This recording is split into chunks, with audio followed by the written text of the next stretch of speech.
Good morning, y'all. It's Montina here. And yes, that's my government name, Montina. And thank y'all for joining. Please share this. Please send it to a friend because we need assistance in our marriages. Not because things are terrible, but because things are great. Thank you, Pa, for posting this on Next Door. And thank y'all for being here. And I do this because y'all, look, everybody talking about, oh my God, marriage is so hard. And we know 50% of marriages literally end in divorce. It's like a 50-50 chance. And there is nothing in this world that we would do pretty much being like, oh my God, it's a 50-50 chance. Like you'll make it. You get in your car and they say, well, 50% chance you might die today. You probably be like, well, what can I do so that I don't die? Well, put on your seatbelt. Oh, okay. What else? Adjust the seat, adjust the mirrors. It's very practical. But nobody tells us that about marriage. They're just like, communicate. What if I don't like this person today, or they're getting on my nerves, or I'm frustrated, or they are doing things that are annoying, or they are doing things that are wrong, or they are doing, you fill in the blank. So I created this because it's for women that want to get and stay married. You want to attract the love you desire and deserve. You want to be proactive instead of reactive. You want to understand, you know, for me, some of the practical things are there are times to have tough conversations, and there's time to just zip it.com. You don't have tough conversations if things are already not at the height of where they need to be in your relationship. Sometimes things are a little challenging, and you need girlfriends around you to say, sis, you're going to get through this. It's okay. He crazy, mine crazy. Look what I went through. I went through that 3 years ago. So we're not trauma bonding, but we're just being serious about our situations. Okay. All right, y'all. All right, y'all. All right, y'all. All right, y'all. All right. Hey. All right, y'all. So we do a quick devotion in the mornings. This is not a prayer call in case y'all are new here. Pray for yourself. And I will say that in just like being mean. I can pray for you. Now I can pray, y'all. I love to pray, but I'm a very practical prayer. That's funny because my daughter would be like, Mom, I need you to pray for such as. And I said, well, I pray that God's perfect will is done in your life because God's will is perfect. And she wanted to get this job. She's like, nah, Mom, I need you to pray like your real prayers. But I'm like, God's perfect will is perfect. So if someone asks you to pray for them and they praying outside of the realm of God's perfect will for your life, like that's kind of witchcrafty. So I did. I actually prayed for her to get the specific job she did get, and she did get it. But now she's kind of like, yeah, I think I want to do something else. I said, see, you got to pray for God's perfect will in your life. All right, y'all. So battlefield of the mind.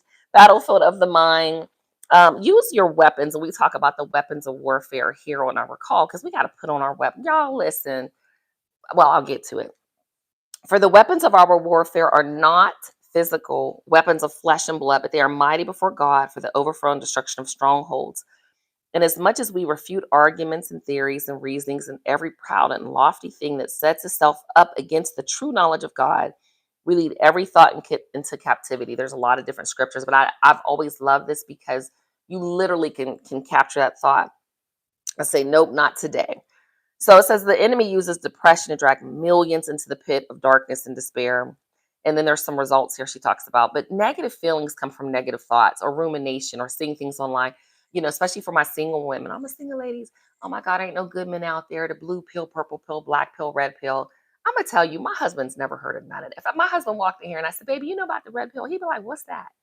There are millions of men that are not on. My husband doesn't watch YouTube videos. He's not on the internet hanging out watching to these negative men on here talk about women. That's not what he does.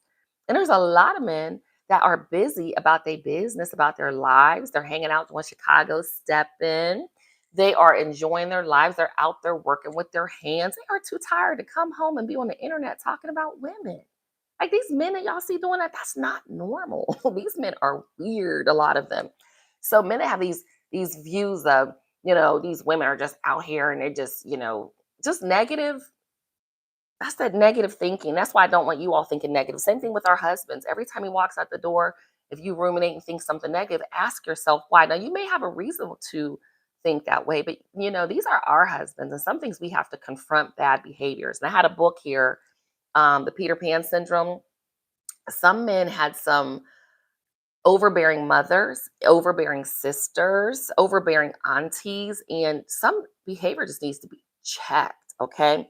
Let me get back to our devotion. The mind is the battlefield, the place where the battle is won or lost. Choose today to be positive. Choose every day to be positive.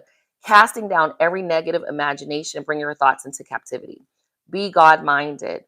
You have to be God minded towards people, but especially toward our husband. There's a lot of gamey game things out there, even online too, as it relates to when you're if you want to date multiple men, you do you. I'm kind of singular focused. I don't have the energy to do it, but you do you. But they'll say, well, if he texts you, text him back hours later. Do not play games. I don't even play games like that with my husband at all. And I have a girlfriend that was like, well, I used to text my husband all the time. He didn't text me back. And I pulled up my phone.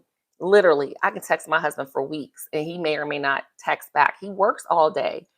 Right? But if he does, it is something that is like, oh, it's like impactful. Like he's a man, he's not a man of few words. He likes to talk, but it's just not his thing.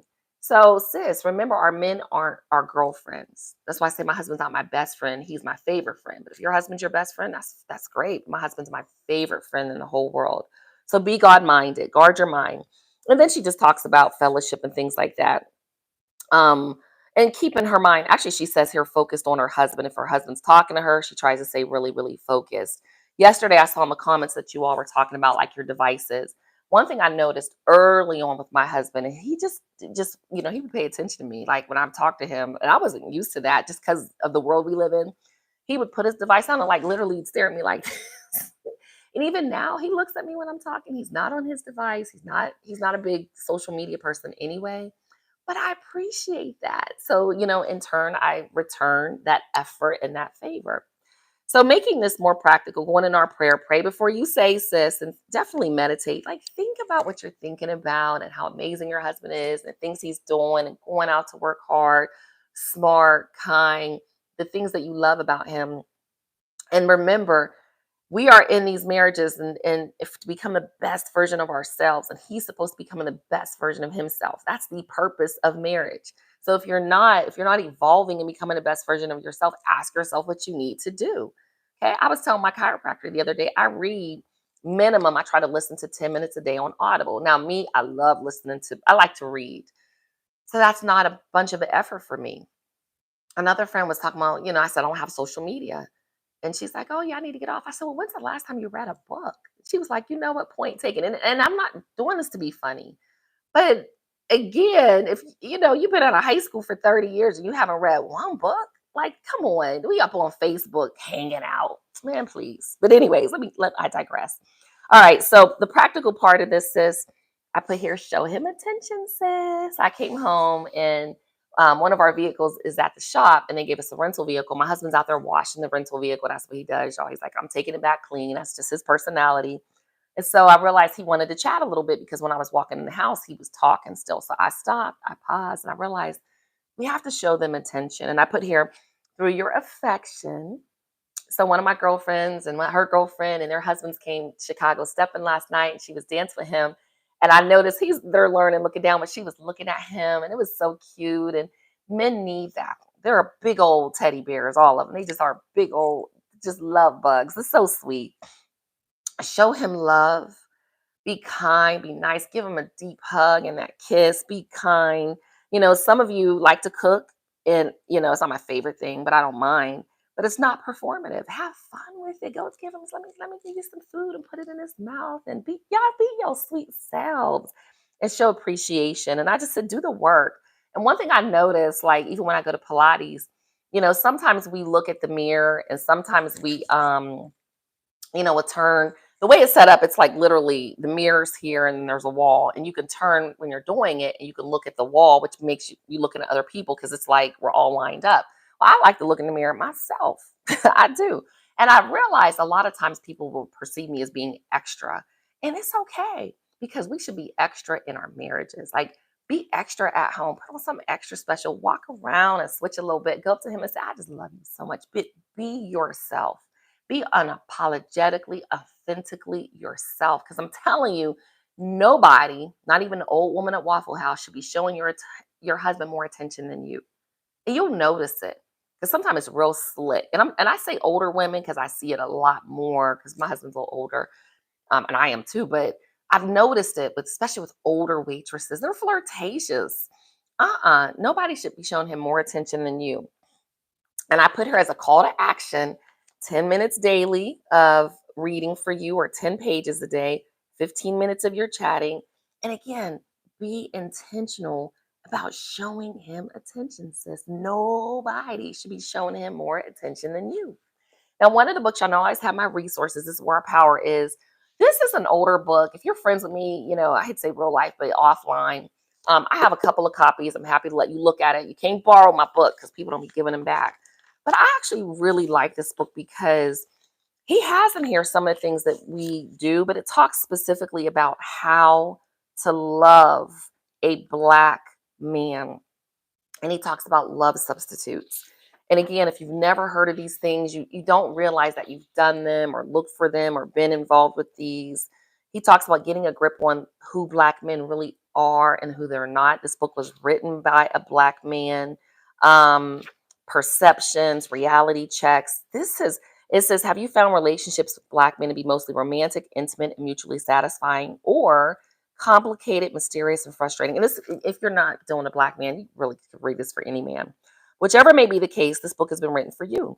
Act on the practical advice offered here, and you'll experience much more of the former and much less of the latter. What I learned in this book was initially I was a rescuer in relationships. And he has these little true or false. I know I love these little quizzes. Some things were like, on at least 2 occasions, you put yourself in financial jeopardy because you pulled your man out of a jam. Sometimes your friends have criticized you for letting yourself be taken advantage of by a man. You've had a pattern of deciding to break off a caretaking relationship, then going back to the same partner to give him one last chance. You've told lies to protect him from something. And then it talks about a fantasy relationship and your problem. Fantasy, you want a man who wants to be your caretaker. You would be thrilled for him to be just strong enough to give you some of the kind, loyal, dependable, and very hard working love you give, but you want your man to be just weak enough to not be able to make it without you. Your problem, and you all that know me will recognize this, it was fear of abandonment. My mother abandoned me. My father was in prison. I grew up, it was a fear of abandonment. You're absolutely terrified of the man who loves you becoming the man who leaves you. You have come to the conclusion that the glue that will keep him with you is your making yourself indispensable to him. And then what's so great about this is he literally gives you all of the clues to get out of it. Okay. Other things, real quick, I'll read. And it says, Rescue is your life's theme song is the cleanup woman.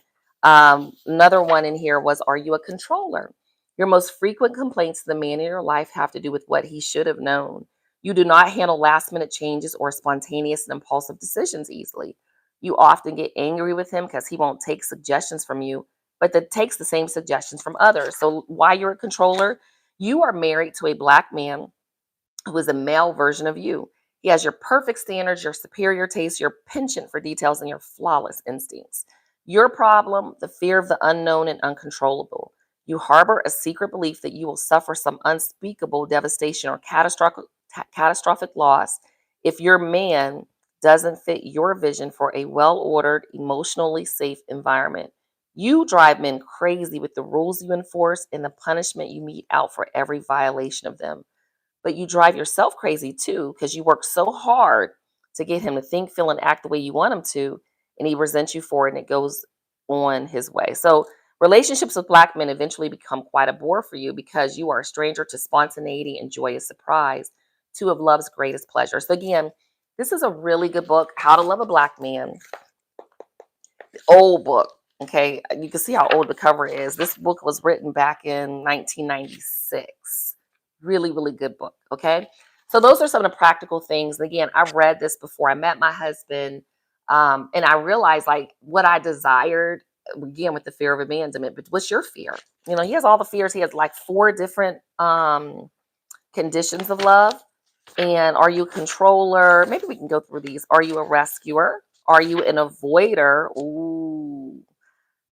A fantasy relationship for you is a knight in shining armor will come and beg you to be his. When his begging fails to woo you, he'll sweep you off your feet and carry you away. He'll gladly spend the rest of his life proving how much he must have you, even though you persist in declaring that you can live without him. That's your fantasy. Your problem, you feel ineligible for men's love. You are fascinated with them, truly treasure their presence in your life, but you fear if you cross the line into romance, you will become too vulnerable and they will certainly hurt you. And then what he does, like I said in the book, each one of the different conditions here, what does he call these? Let me see. Let me see. Let me see. Let me see. I gotta hurry. Gotta get to this board meeting. Love substitutes.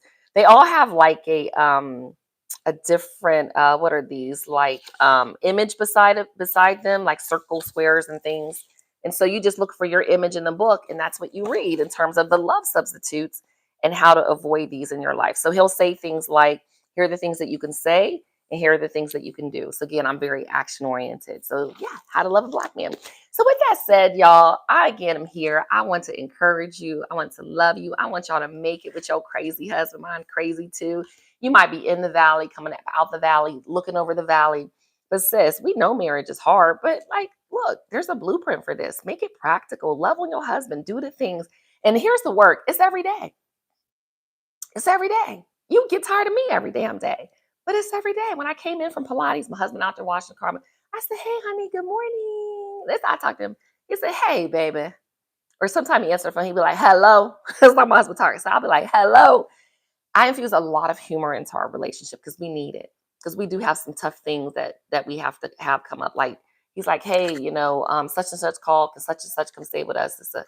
And I'm like, okay, how long? Thank you for asking. So again, be very appreciative, be very grateful, and pray before you say. Exercise emotional maturity. Be mindful of what you say. Even though I'm saying crazy, it's in jest. But again, he's my husband. I qualified for him, and I chose him. All right. So that's it for me. Make sure you have your hobbies. Your hobbies create your happiness, your joy, your fun. You guys be spontaneous in your relationships. Remember, your self-care is important. Spiritual, emotional, physical, mental. Self-maintenance is important. Today's my hair day. Thank you, Lord. Your sister circle, unicorns and rainbows. Hey, sis. Hey, how you doing? How you doing? I don't know that I understood this as much as I know it now, but we need each other. And I don't go super duper deep. And I especially don't go around people that, have a spirit of sadness and all that. Y'all got to get therapy. Get therapists. Invest in it. Most of our insurance pays for it. If it doesn't, there's hotlines you can call. Like, you should not be suffering in silence, running around here like, oh my God, why is this happening to me? It's happening to everybody. But it's how you choose to deal with it. Come up out the mud and stop avoiding people. We need each other. There are settings you can go in that are absolutely free. You can go sit at the park, go walk at the park. Okay, do things. And then put on our armor. We know we need to do that. Ephesians 6:11. Got to put it on every single day because you deal with a lot. He deals with a lot. And I know it feels like, Montina, I'm always on. I need my time too. I get it. It's work. And there are times like yesterday, I was like, I knew it. I knew I was like, oh, things feel like it's going to be a little off today. And there were some things that were a little off. Um, and it wasn't anything related to home. It's like other people. I'm in business and people don't show up to do things, and just people. We all deal with external things, but then somebody called me with good news, like they're going to get a $10,000 grant. I'm like, whoa, whoa, whoa, for doing the work. So again, we have to stay on top of things. There's a song I listen to every day in the mornings on my way to Pilates every day, and I just worship and praise God. But it could be a Chicago stepping song for you. It could be, it could be Rihanna. It could be Usher, whatever. Do things that uplift your spirit. I like to play a lot of music in the home. And then says, no weapon formed against you will prosper because the joy of the Lord is your strength. Get y'all some music, get y'all dancing. Come on, get in the groove, get in the music. Do what you need to do, sis. But it's about you. Okay. All right. Let me look at the comments real quick. Woo, woo, woo, woo, woo. Hey, yeah.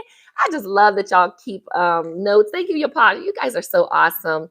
All right, you guys. Come to Cancun. Like I said, we are having a brunch here. I know Antoine I want to meet you too. If y'all are here, listen, this is me. Okay. I don't hide from people. It's funny because I've been online since 2009. I've had 3 offices, addresses there. I only had one person show up at the bus stop, but it wasn't crazy in my opinion at all. And this was 10, 15 years ago. But this is who I am. I would love to meet you. But yeah, a lot of my stepping friends are here. A lot of my girlfriends are in the chat. Some of y'all, my YouTubers. I see some folks wasn't behaving in the chat. Thank you, Pa, for getting them out of there. And Kai, I see you too, sis. Good morning, good morning, good morning. All right, y'all, have a great rest of the day. Y'all got this. Be nice to your husband. Do not have another woman in this world being nicer to him than you. Don't do that. You're gonna have them days, but listen, she in the wing, honey. She like, ooh, she in the wings waiting. And ain't listen, she willing to share. Okay, I don't want to share my husband. And I do say it, I want to keep all my husband's attention. Okay, that's why I be running around here cute and giving him the attention he needs because they need it. They need it. Okay. All right, y'all. You have an amazing rest of the day. I will see y'all soon. Bye. Oh, wait. Before I end, listen. I don't want to share, but it's some religions y'all go into. Y'all know what it is. What it is. I was married to a man at one point in time, and his entire family was Muslim. He wasn't, but different beliefs. He was half African, half Jamaican. I don't really tell that side of the story a whole lot, but listen. And listen, Sister Wives will work for me, but I don't know. I ain't there in my life yet. For some people, it works. You have to do you. Whatever works in your life, you do you. Okay? I don't judge, but you do you. I'm a Leo. Leo's, Shawnee Mac here, Leo. We don't really want to share or do anything crazy like that. But that's me. But there was a point my husband was acting crazy. Well, I'll tell y'all the story in Cancun about what I said because he was floored. But I can't say about it. Y'all. I got to go. Bye.